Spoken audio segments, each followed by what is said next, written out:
I'm Dr. Cheryl with Wake Up with Dr. Cheryl.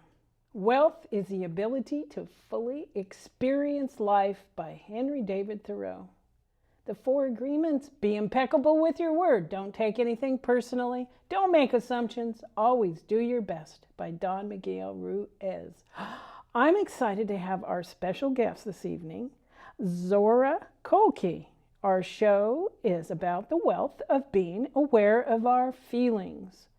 Zora Lita Lozerman, a mouthful to be sure, was born in San Francisco, California, rare for her generation. Zora grew up in San Francisco and Oakland until she was 10 when her father got transferred to Los Angeles. She finished school from Los Angeles High School. In her last year of high school, though, through relatives, Zora met Leonard Snyder, who became Lenny Bruce, and another life began for her. He left after her parents refused to let her marry him. Nice Jewish girls don't marry someone going on stage. She always knew that she wanted to study psychology and was accepted at UCLA. Zora had 4 adult children, 1 boy and 3 girls, and were upwardly mobile. They were upper middle class Jewish and somatic therapy. After graduating, she took herself to England, Italy, Greece, and Israel, where she worked on an archaeological dig. She loved playing in the dirt. She was on her own and felt really alive. In Israel, she decided that she wanted to move there and study ancient Jewish art. When she came back to the U.S., she told her husband and asked him to go with her. The kids were all grown then. Zora lived in Jerusalem and started her art history studies at the Hebrew University. Obviously, her husband didn't go with her. Thanks to her previous counseling experience, Zora eventually worked in the welfare department in Child Protective Services in Ashkelon, I'm sorry if I say that wrong, Israel. She got her MSSW from the Hebrew University. She came back to the States and to get her psych degree at Antioch University in Ohio, which had a satellite campus in San Francisco, which had a somatics program. Zora came back to her birthplace and graduated with an MA in clinical psychology with an emphasis on somatics. She got her LMFT in 1987. She isn't that old. She may be 89, but she's not that old. Zora L. Kolkey has now been a marriage and family therapist with a private practice in San Francisco. She specializes in working with difficult people and with those who must deal with them. She probably got into this specialty because she has been labeled difficult and knows what does and doesn't work for her. She values working with those who have very challenging issues. These include trauma, PTSD, addiction, abuse, and domestic violence. She has a 4-legged co-therapist whose name is Dafka. In Hebrew, that means I told him to do something, and Dafka, he did just the opposite, which can define a difficult person and or challenging situation. Welcome, welcome, welcome, Zora. I'm so glad that you could make it finally. I'm glad that I could make it too. Oh. Thank you. Well, I've given an intro on your fabulous life, and before we dig into the wonderful topic of dealing with and awareness around feelings, I'd just like you to tell us well, we already know you're a San Franciscan, original San Franciscan, but I know that you almost married Lenny Bruce. Can you just kind of tell us a little bit about that? Well, I met him because his father and stepmother moved to L.A., and his father's brother had married my dad's first cousin in New York. Oh, So when the family connection moved, was there to begin with. well, like that, but it was, they got, my parents being there was a connection for them because they didn't know anybody. Sure. And his dad asked me if I would go out with his son when he came into port. He was in the Merchant Marine at the time. And I said, sure. And that's Leonard Snyder. That was Leonard Schneider. Yep. So he was a great dancer, so was his dad.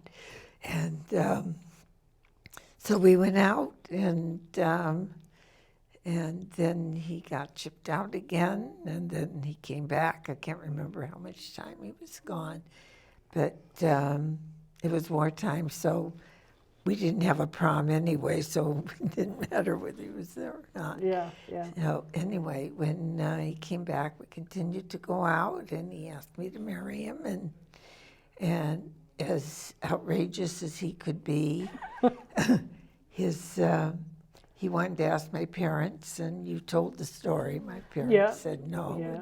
Yeah. And so he left saying he'd be back, but I knew that he wouldn't. Yeah. And I consciously built a wall around myself, just brick by brick, because I was never going to allow myself to be hurt like that again. So life just went on. Yeah. And, well, I quit talking to my folks for 3 months. I wouldn't even say pass the salt. 3 months? That's not very long, actually, when you think about it. Well, they sent me to live with my aunt in Fresno. Ooh. For a while, for the summer. To cool off. In Fresno in the summer. Oh, yeah, thanks. Yeah, right. Oh, my goodness. Anyway, so then I came back and enrolled at UCLA, as you said. Right, yeah. So we know you've been on this path of psychology for quite a while. And I think it must be an intuitive and natural gift that you have. Well, thank you for that. I mean, well, you've been doing it for a long time. But I had a good introduction to it through working on Lifeline in San Diego. Yeah. Was a crisis intervention, drug prevention program for teens in the 60s. Yeah. And our basic training was Gestalt. And the therapist who led it said very frequently, you have to lose your mind and come to your senses. And so even though I didn't sit in the hot seat for a year, it brought a lot of changes. I changed a lot. I'm sure. And the wall started coming dissipating. down. Yep. Yeah. So, and then how long was it before you got married to your former Well, I got husband? married in 1948. Oh, okay. Yeah. That's kind of a funny story, too. I was sure if I wasn't married by the time I was 20, I'd be an old maid. In those days. Oh, yeah. So I got married in October and turned 21 in November. Just made it. That's what we do to ourselves, huh? But you have 4 children, Right. or adult children now. 4 adult children now, a boy and 3 girls. Yeah. So I know we want to talk about feelings, and I think it is really a huge subject. Since I deal with millennials a lot, I think that a lot of them are not really dealing with their feelings because they're in the computer and their phone all the time. So anyway, let's talk about this. They're not in their feelings because probably their parents weren't either. We're raised with a very limited feeling vocabulary. We're mad, sad, bad, or glad. And there are a whole lot more feelings than that. In fact. Yeah, if we can bring the camera into this.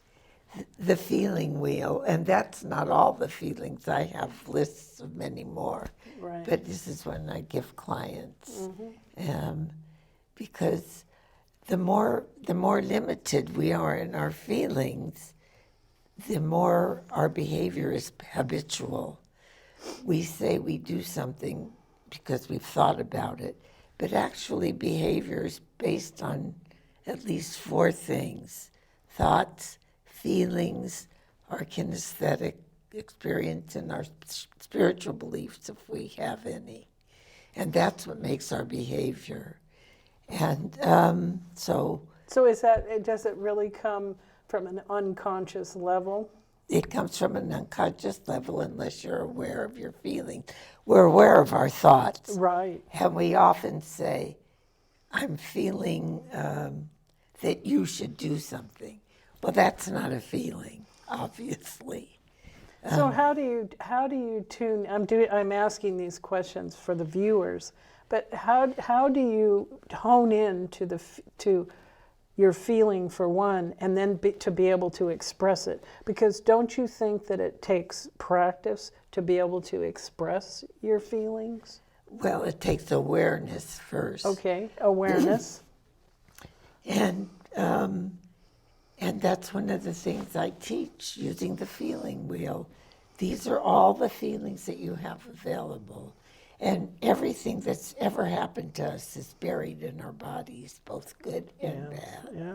So if people can get in touch with their bodies, if somebody says to me, I don't know what I'm feeling, I'll say, okay, close your eyes and breathe and tell me what's going on in your body.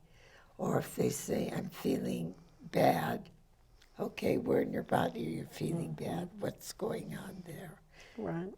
And it takes practice, it takes time, and it's really important to be non-judgmental of yourself, because that just gets in the way of everything.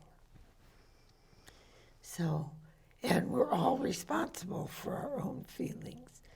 No one can make you feel anything. And that's an unconscious thing too. When we're not aware, we say, oh, you make me feel this and this way. Well, if I could... Isn't that a way of not taking responsibility of your own feelings? When you put it on somebody else? Absolutely.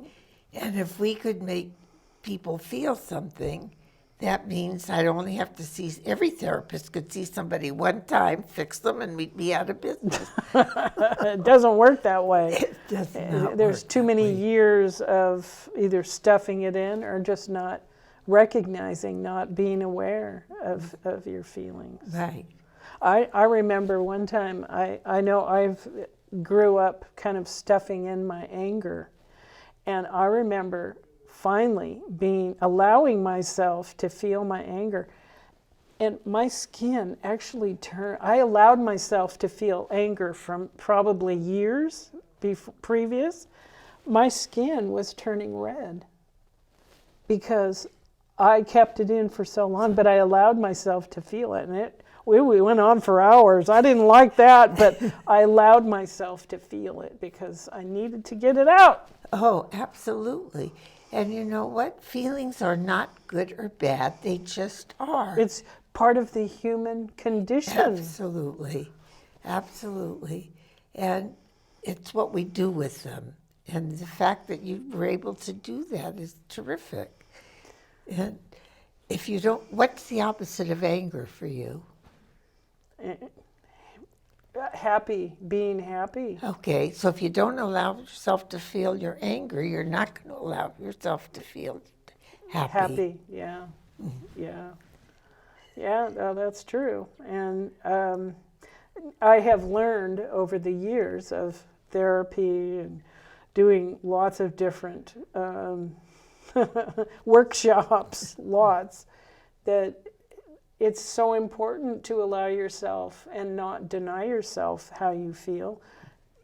If it doesn't feel good to act upon it right at the moment, sometimes I can't react upon my feelings right away, but then I'll come and I'll let it kind of sit until, especially if it's anger, because I don't want to say the wrong thing or do the wrong thing. So, I have to think through it, and then, but also, sometimes you need to express anger at the moment. Oh, absolutely. I know recently I've had to. for a good reason. Very good reason. Yes. Absolutely. No, well, the fact that you acknowledged it and didn't shove it away, that's an important part. No, we can't always act on it. But the important part, too, is to say is, I feel. Start your sentence with I. Feel, yeah. And I know I learned that in like a relationship. When something is awry, it doesn't feel good. I feel, because you're taking your, instead of you say, Exactly. I feel this and I feel that, so you're taking responsibility for your own, and not putting it on the other person. Absolutely. Absolutely. That's very important, because whenever somebody starts something out with you, it automatically puts a defense mechanism. Exactly. You get very defensive, and then the thing just escalates and goes nowhere. Yeah. No. And what you said before, too, about the technology, I think that has put a big damper on communication, because people aren't communicating. If I'm talking to the phone, I'm talking to a piece of technology, I'm not talking to you. Right. You're not engaging with another human. And they think they are by texting one another. Right. But there's that division. There is a division. Absolutely. Absolutely. Oh, I see. And when I see couples, I tell them they can't text, or if it's feelings, if it's about an appointment or something, that's different. Yeah. But otherwise, they have to talk. All except the phone, but talking, not texting, and not emailing, because you have to connect with somebody. Otherwise, you're just connecting with the computer or the phone or whatever it is. Well, and it's also a way of kind of putting your feelings to the side, and not dealing with it. I mean, even good feelings, that if you have a fear, if you're fearful about sharing feelings, good feelings with somebody, and you do it through the computer, email, text, whatever, then it's second grade. It's the second tier. Yeah. It's not the first. No. Saying I love you to the phone. Well, I guess don't you think it might have its place, though?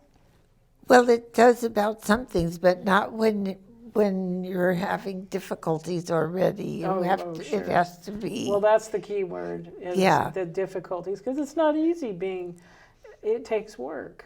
It takes work, and it takes willingness, and it takes acceptance. And tell us about the somatic. What exactly is somatic therapy? Well, I can tell you, there are all different modalities. What got me really turned on to it was in this training for Lifeline, which is where I started many years ago, that organization in San Diego.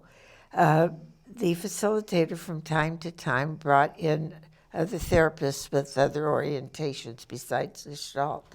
And we had a group, and it was always at my house, because I had a big house in San Diego.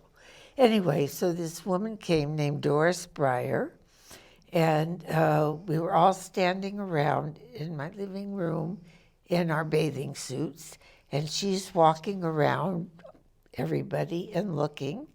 And she stops behind me, and she's just standing there. Of course, I'm getting fidgety. But then suddenly she says, "My, you're stubborn." And we all just cracked up, because she was so right on. And everybody knew it, including me.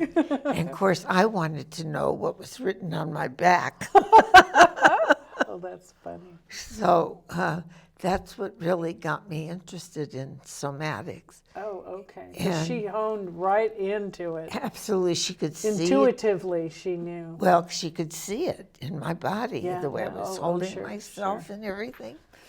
So, did that help you kind of break that absolutely. cycle of... Absolutely. I mean, we're all stubborn to a degree. Oh, yeah. But the way she said it, it was... It was like, whoa, pinched a nerve. That's funny. Yeah, absolutely. And that was really... So that was her gift to you. It was a huge gift, really a huge gift, absolutely. So I've studied a number of somatic techniques, but I'm only certified in one, and that's EMDR, which is the eye movement, which used for post-traumatic stress. Oh, That's sure. what I for. Oh, okay. And what is that? What does that do? Well, Francine Shapiro, who was the founder of this movement, had an experience that brought it on. Anyway, she did a lot of research, and they used it on veterans particularly, Yeah, sure. because you have somebody, it takes in the whole body. It's not just recreating the trauma. I don't like the exposure therapy because that, I think, re-traumatizes people. But this uses thoughts and feelings and what's going on in your body, and you have people follow your fingers or their machines that do it. Yeah. And they think that it's like REM sleep. Oh, okay. It affects your brain. And so that you're not reliving the trauma, but you can look at it and reprocess it. Oh, okay. Oh, my goodness. So what else can you share? I'm sure you have a ton of things in your bag back there about this, awareness of your feelings. Well, I said that already. On feelings. I think a lot of people are afraid of their feelings. Oh, yeah, absolutely. Fear. I think fear is a huge emotion that people... That's the basic one, and it's covered over with lots of things. And I don't think anybody does anything that they don't want to do. And then we rationalize it in all kinds of ways. You mean if you do something that you don't really want to do, you rationalize it? Yeah.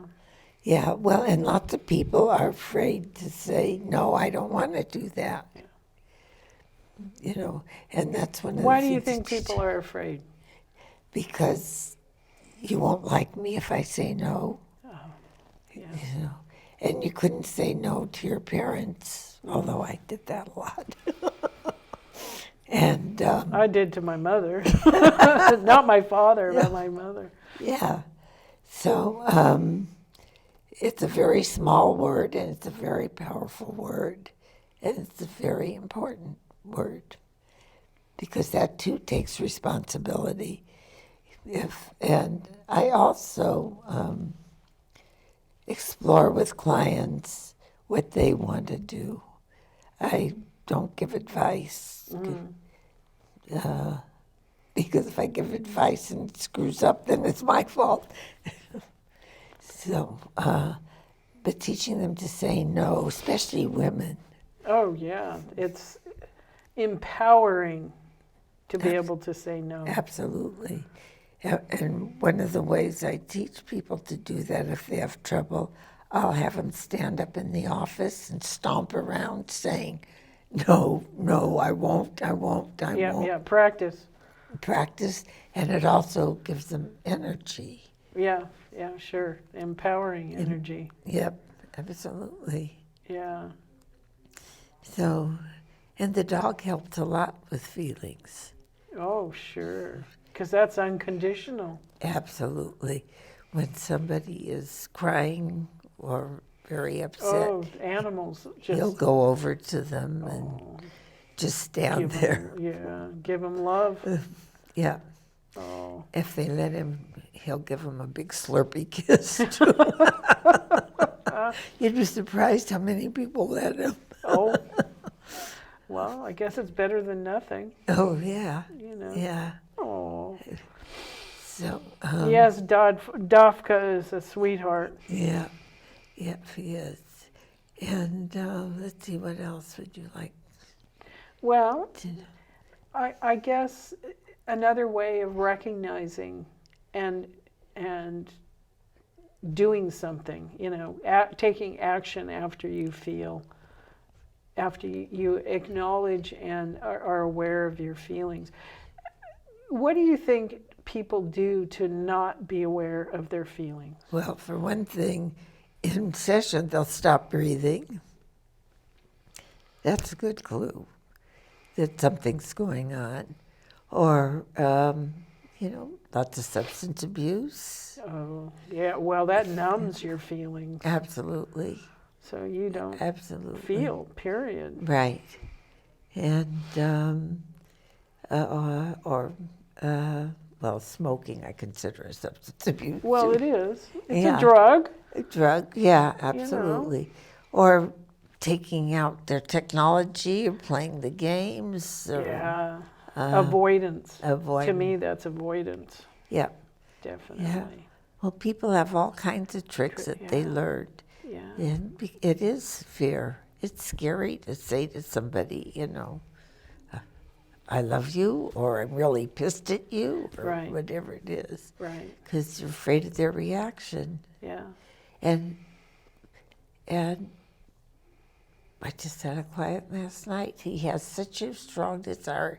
Everybody has to like him. You know, he's afraid of not being liked. What I said to him is, if everybody likes me, I'm doing something wrong. Yeah. Yeah. So, And good old Eleanor Roosevelt, when she said, "It's none of my business what other people think of me," Yeah. or something in that. yeah, it's my favorite You know, saying. I mean, I've gotten to that point. It's like, well, you know, I know I'm a kind person. I know that I'm compassionate. And I've learned that I probably have given too much, and I'm learning to stop. to say no. That's Just to great. say no, and you Yeah. know, and set a healthy boundary. That's the key. That's where the somatic experience comes in, is the boundaries. You have to know where you stop and somebody else starts. So you know, you can use white light. Massage is wonderful. And I have one client that just won't do it. So I told him, you know, give yourself a self-massage. Yeah. Feel where your hand is and where your arm is, Yeah, so that you really can set your boundaries. yeah. Because and kids aren't allowed really to set boundaries. You know, they have to behave. Or in this day and age, I think there's just too much technology and not enough personal time. It's robotic. Yeah, It's absolutely. become robotic. I mean, I see it in San Francisco, even more so, and down in the peninsula. And, you know, it's just, they're robotic. Yeah, well, it really, really irritates me when I see somebody, father or mother or nanny, whoever, pushing a stroller or holding a kid by the hand and walking on the phone or something. Yeah. What does that tell the children? Yeah, what does that What tell does the it tell children? them? Yeah, Like they're not important? they're not important. No, Yeah. no. Or that, And it's more challenging today than ever. absolutely. And especially what is going on in the media and politically, community, you know, the communities. And I mean, it's going to take a whole lot of this reconstruction to bring it to a healthy level. And that's where I come from, is I want to be healthy. Oh, yeah. And I want people around me to be healthy. Absolutely. Otherwise, I don't want to waste my time. No, I totally agree with you. Yeah. And the political thing, what I've been dealing a lot with, what you said before, is fear. Yeah. Oh. People are really scared. Yeah. And I don't want to live in fear. No. I don't. Life's too short. Yeah. Of course, healthy fear, if you fear for your life or whatever, but that's healthy fear. But right. To live in fear, it's like people live in fear, oh, well, an earthquake is going to happen. I can't live like that. No. I mean, and I suppose those people are not used to earthquakes and they're from the East Coast or wherever that they haven't felt earthquakes, I mean, but I'm not going to live in fear. No, when you talk about earthquakes, my dad had cousins who were driving to move to California from New York in 1941, and they had gotten as far as Florida when it was December 7th, so they stopped, and that's where they settled. So when they had a typhoon or whatever they have in Florida, my dad sent him a telegram saying, "Aren't you sorry you didn't continue to California?" So a few years later, we had an earthquake, and he got a one-word telegram saying no. That's funny. I mean, Yeah. how often does it happen? I mean, You don't know if any place is safe. No. Or anything is safe. No. So if you live in fear, you cheat yourself out of a lot. Yeah, and it also comes from inside. It comes from internal. Yeah, well, you damage your health too with all that. Oh my gosh, there's just so much that we need to be aware of to be healthy, and use it in a disciplinary way. Right. Just like first thing I do in the morning is gratitude. And I meditate and I pray. That's the first thing, and that's my foundation. That keeps me grounded no matter what. When negative things start happening. And they will. That's life. Yeah, that's life in the city or out of the city. Or any place. Any place. We're always going to have challenges. Absolutely. That's life. And that's where acceptance comes in, accept that this is going to happen. The other thing is when you have, quote, negative feelings, because there's no such thing, but let's just say that. There's no such thing. Interesting. No.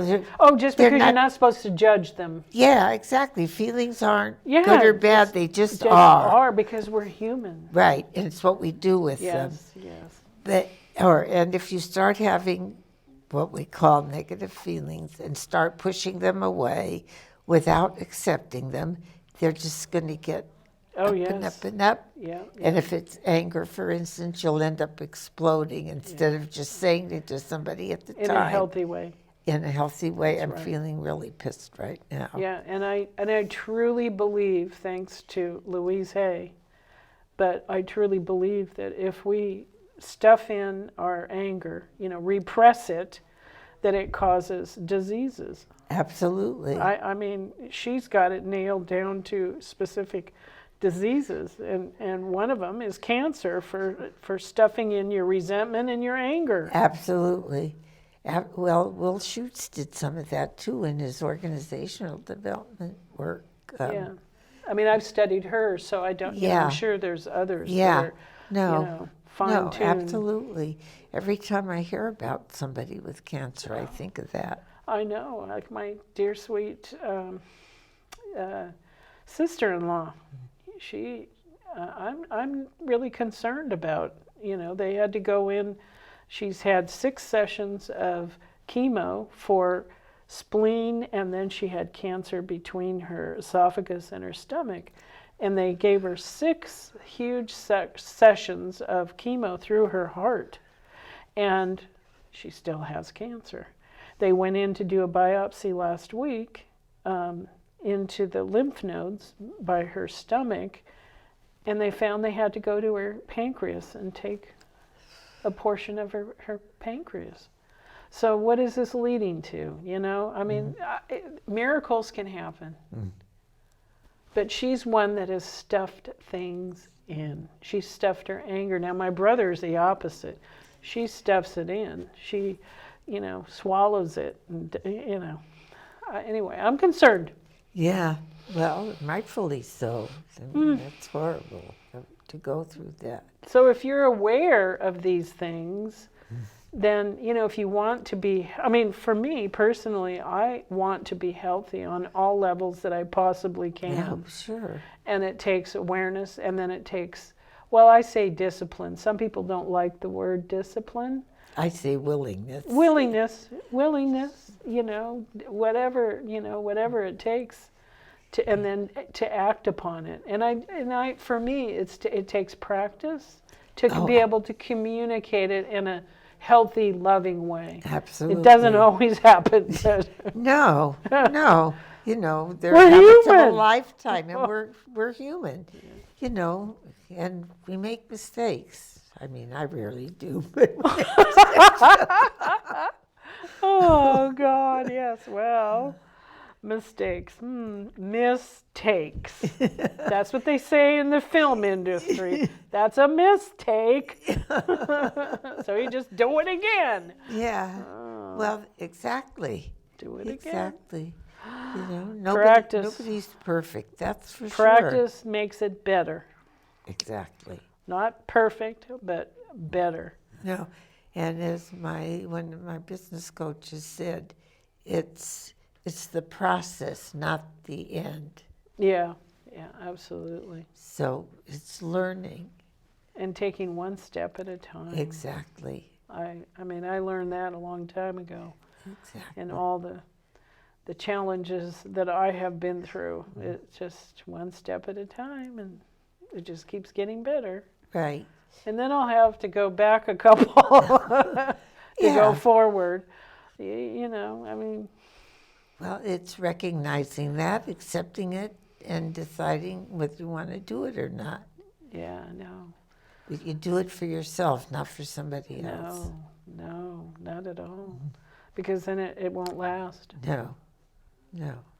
So recognizing the awareness of your feelings is for yourself. Oh, absolutely. Now, this is a question.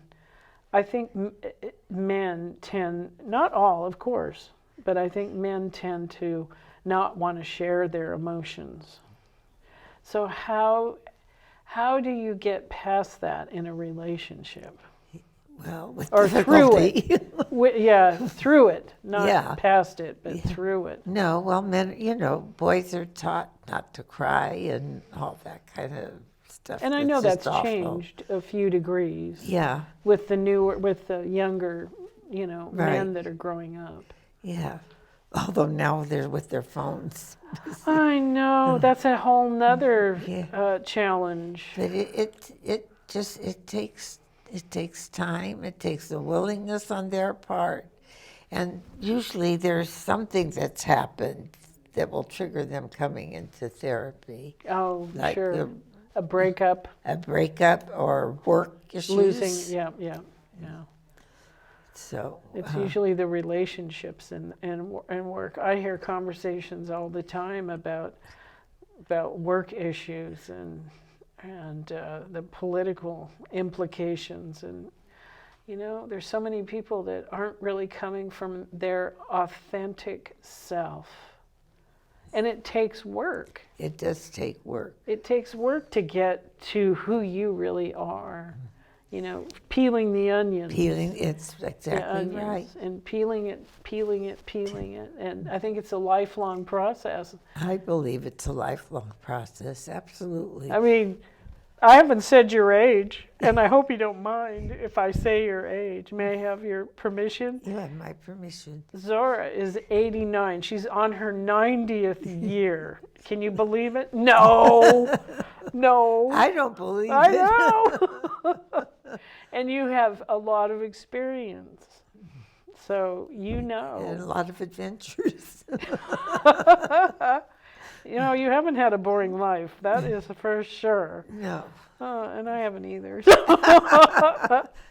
Life makes you so alive. That's right. And that's what life is all about. Is having fun and learning and helping. And absolutely. And dealing with the challenges. Yeah, it isn't always easy. No. It isn't easy. Who wrote that? I never promised you a rose garden. I haven't thought about that in a long time. Yeah. Well, but you take it as it comes, and one step at a time. Exactly. One step at a time. So, what else do you want to talk about with feelings?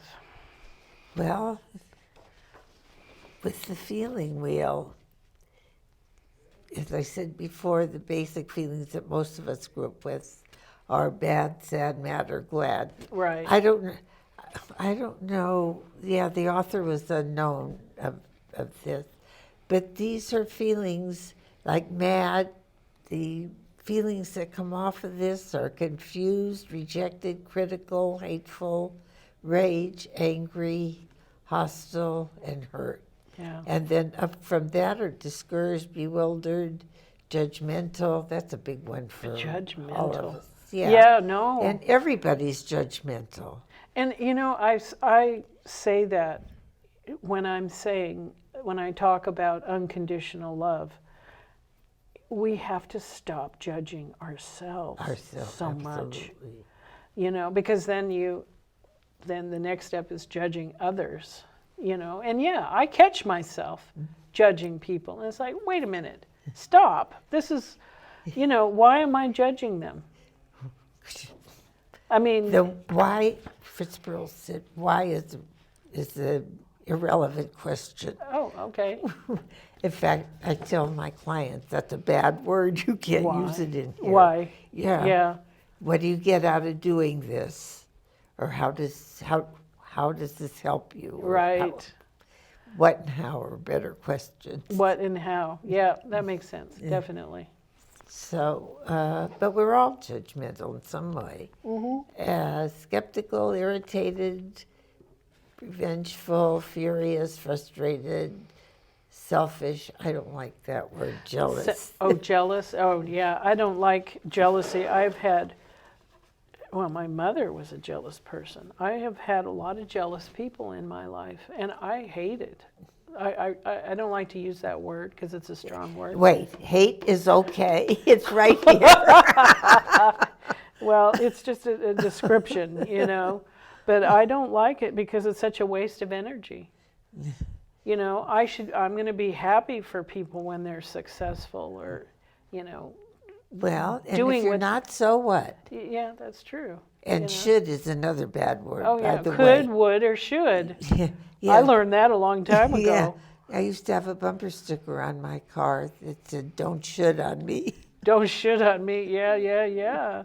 I mean, yeah, because that's putting conditions. Right. See, and that's judging yourself. Yes, and that's why I say, a lot of people don't understand what unconditional love is. And there's so many things to it, but it takes exercise, it takes practice. Just watch the animals. Yeah, I mean, that's an example. That's the best example. And if we can exercise that with first ourselves. We can't love anybody else if we don't love ourselves. Absolutely. And I think of my cat that's living with me. She comes in, I get up out of my bed in the morning and I'll go into the bathroom. She comes and she puts herself on my feet and looks up at me. And then she'll go down in the other room and she'll call and look up at me. I mean, it's so adoring and so loving. I just melt. I just melt. Yeah.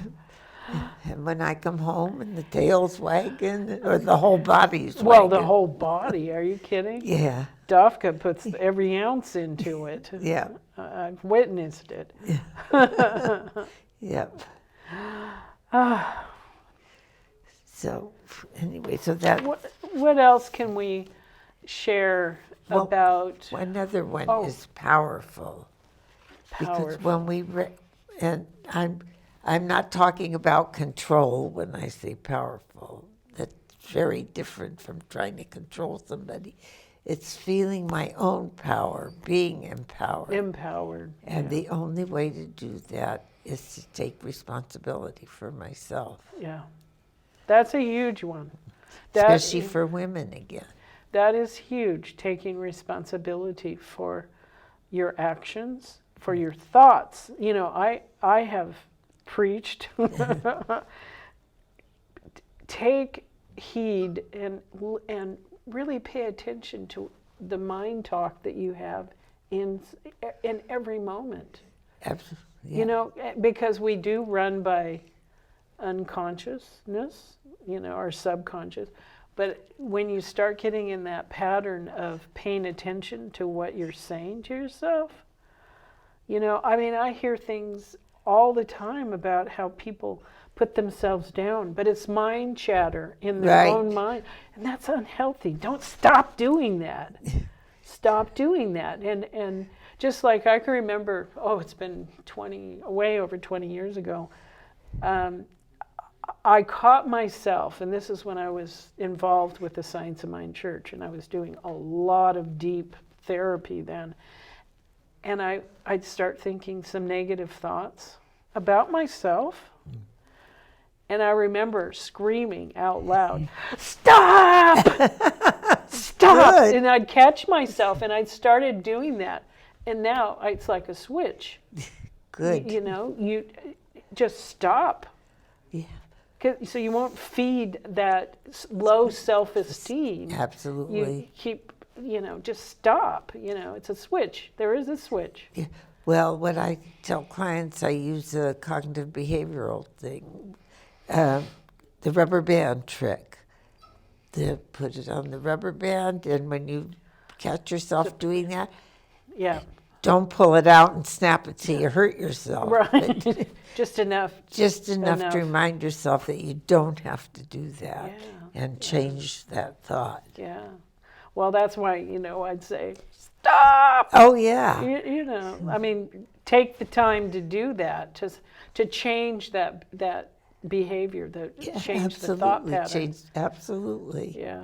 Whatever works. Yeah, I believe exactly. So works. find whatever works for you to change. Exactly. And then feel good about it. Absolutely. I used to think it was funny. I'd start laughing at myself. Because if I had a film of myself, I would really start laughing. Yeah, I think it's great that you discovered that.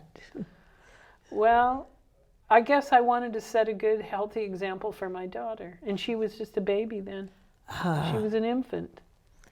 I thought I was so committed to setting an example. Yeah. Now I hope she comes back. She will. It's just timing, Yep. She's got to find her stuff herself. Yeah. They have to find their own path. Yep. And I know I'm a strong person, just like you. Good role model. Yeah. Kids need that. Yeah. Oh boy, more than ever. More than ever. Yep. Because they're not going to get it externally. No. I mean, I was blessed with having 2 surrogate mothers in growing up. And I still have more. You're one of them. and I have Anne. She was going to come tonight, but she didn't. I guess she wasn't able to make it. She's 85. Oh, yeah. She wanted to meet you. Oh, I'd like to meet her. Yeah, I know. Sometime. I'm sorry she didn't make it. But I think the heat. Probably, because it certainly did me. And I saw her at lunchtime today, and I think the heat. But, I've been blessed to have some surrogate mothers there for me because my mother wasn't there for me. Yeah. I mean, she did the best she could. Yeah. I know that. Yeah.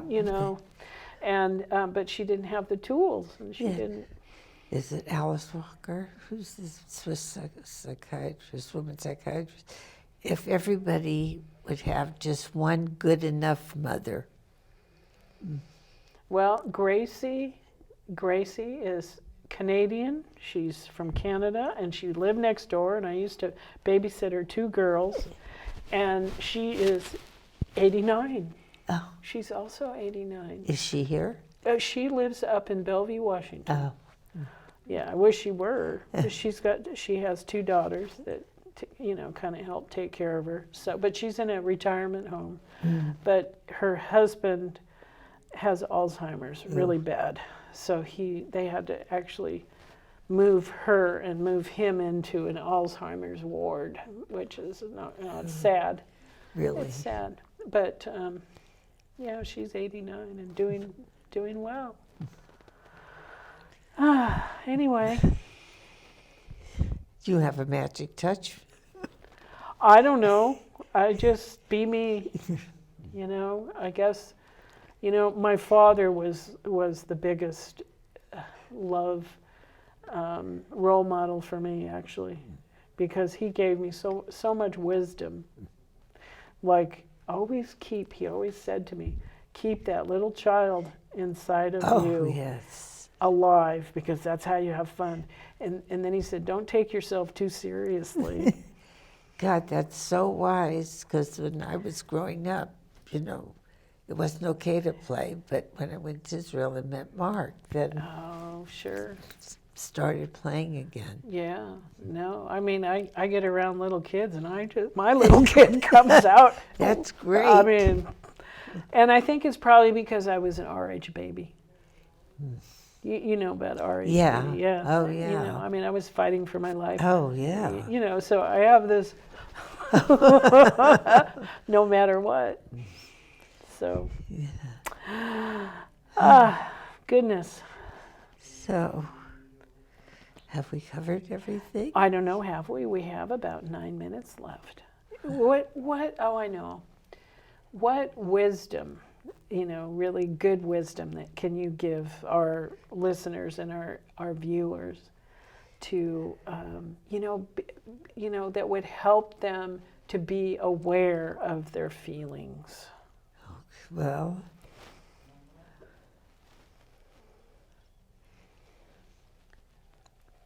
meditate for one thing.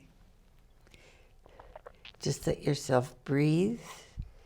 And we talked about this briefly. And my favorite saying, what other people think of you is none of your business. Learn to say no. And you'll need maybe help with this. Learn the difference between thoughts and feelings. Now, how do you do that? Well, in therapy, that's what I teach. How do you do that away from it? Get a feeling wheel, or get a list of feeling words and learn them and see To connect it. To connect with what you're feeling. Yeah.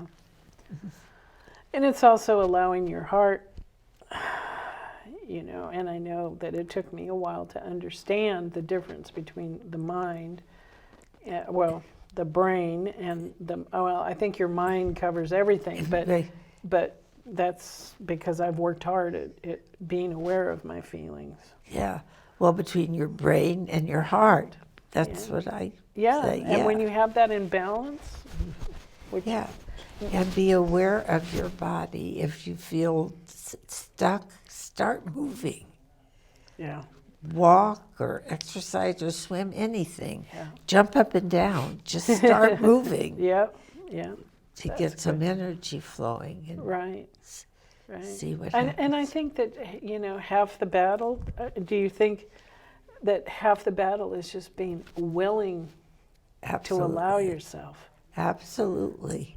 To know that feelings are not good or bad, they just are.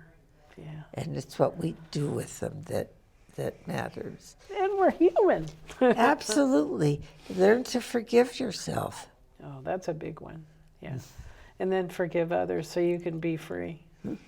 Yeah, well, I start with the forgive yourself first. Yeah, I know. I get it. I understand. Definitely. Well, thank you.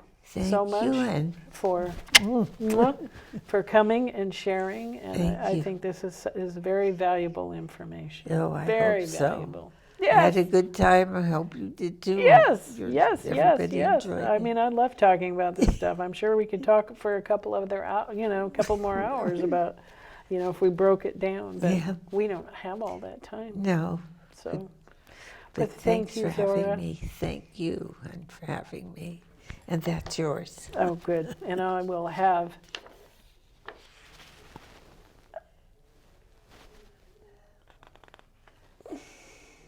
I'll have them.